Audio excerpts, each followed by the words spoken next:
Kayong mag-asawa kayo, nag-aaway kayo sa harapan ng mga bata. Magandang example pa yung ginagawa niyo. O magugulat kayong anak mo nang-aaway din sa labas. Tapos nagmumura ka pa, di ba? Naririnig ng mga bata.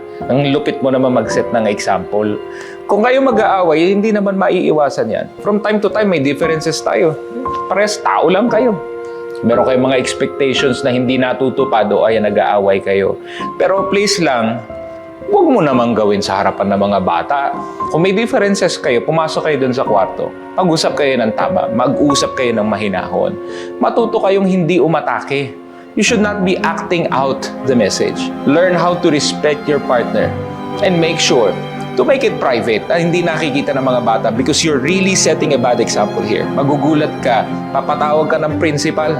Alam mo kung bakit? O binaton ng silya nung bata, yung classmate niya, o saan natutunan, o edi sa inyong dalawa, pasaway kasi kayo parehas.